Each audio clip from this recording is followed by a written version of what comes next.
Hi everyone, it's Jay from Mitosu Crafts and we're an independent Stampin' Up demonstrators based in the UK. Thank you for joining me today for a special video hop with the Creating Kindness design team.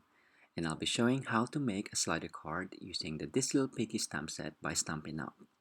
My first attempt was this one.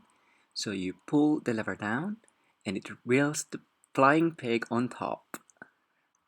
My second one is this one, where I've used the two colored piggies I colored from the last video that I did. And I've added a card base as well so it can stand on its own. And I've changed up the measurements as well to fit in with an A6 UK size card. So let's get started. You need basic gray, which is 10.5 by 29.6 centimeters, score at 14.8 to create a 10-fold card. Bare burst card, 12.7 centimeters by 14.3 centimeters. So on the short side, on the top, score at 1.3 along the long side. And then cut at 3.2 but only from 1.6 centimeters to 12.7 centimeters, so you're not cutting all the way down on the card, so it's just between those 2 points. And then move along to 9.5 and cut again from 1.6 centimeters to 12.7 centimeters. This will form the slider part where the mechanism would be going up and down. And then finally score at 11.4 centimeters all the way down along the card. And this is what your card should look like. So 2 score lines and 2 cut lines in the middle of your card. Now have a bare burst card, 9.5 by 12.7 centimeters. With the long side on top, we are cutting at 5.5 centimeters, but do not cut all the way. Leave about centimeter for it to be intact. So just burnish the sides of your score lines from the first card that we were using earlier.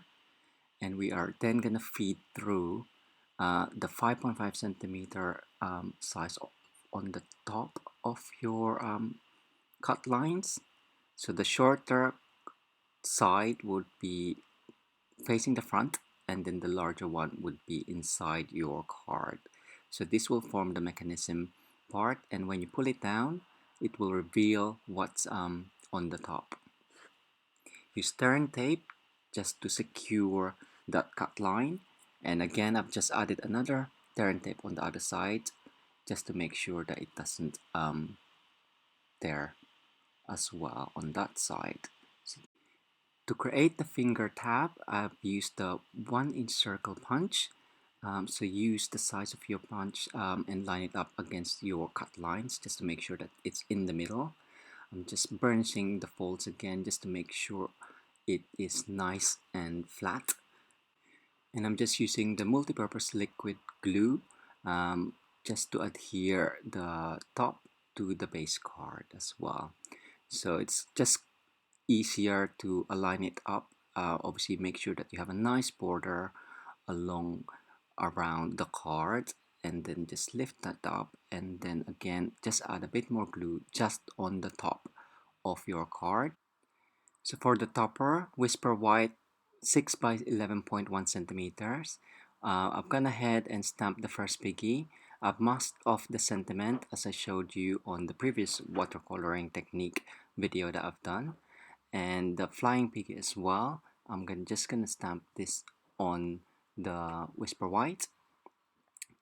There we go. I've used the Stamp-A-Majig just to make sure the alignment is correct, leaving just a few millimeters on the top and the bottom edge. Doing the same for the sentiment, just make sure that it's close to the flying pig. So here is a closer look of the stamping that I've done. I've gone ahead and colored it rather quickly, so I can continue on showing you how to construct this slider card.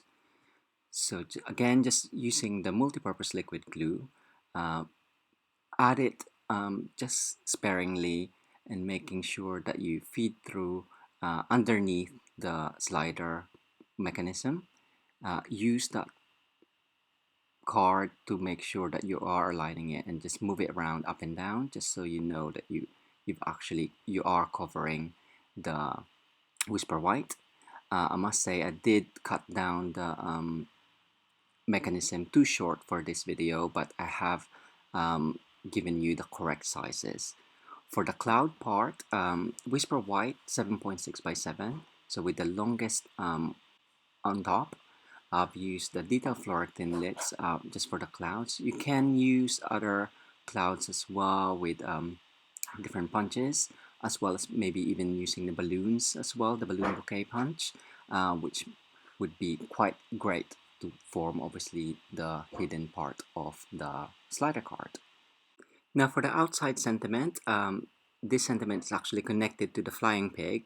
So this time you mask off the pig image and just ink up the sentiment on a strip of Whisper White card. I've used the classic label punch. You can cut your stamps if you want to, just to make this easier, but I don't want to cut my stamps. I'm not that brave yet. So maybe in the future, but at the moment, I am keeping it intact. So this is for the pull down sentiment, 7.6 centimeter by 3.2 centimeters. So you saw me again mask off the image and then just stamp the sentiment up. I'm using the Bear Burst ink pad just to randomly stamp the kisses around. Once that's done, we can now adhere both sentiments on our project. So I've gone ahead and cut the classic label punch on smoky slate to add shadow and make that sentiment on top pop a little bit more. Using multi-purpose liquid glue, we can make sure that our sentiment is nice and centered. I just find it easier to have a bit of a wiggle room with the multi-purpose liquid glue. That's why I use it done tear and tape most of the time. So blinging up the bottom of the card for the slider to be easily pulled down, I've used the silver sequins, which have retired by now, but there is a mini sequins available from the new catalog. And that's it. Here are the two projects side by side. Bear Burst on the left, so easily pull down and pull up again, and the Melon Mambo on the right with a bit more coloring on the topper done. Thanks again for joining me today. Check out the description below to see the works of the Creating Kindness design team members. Until next time, bye!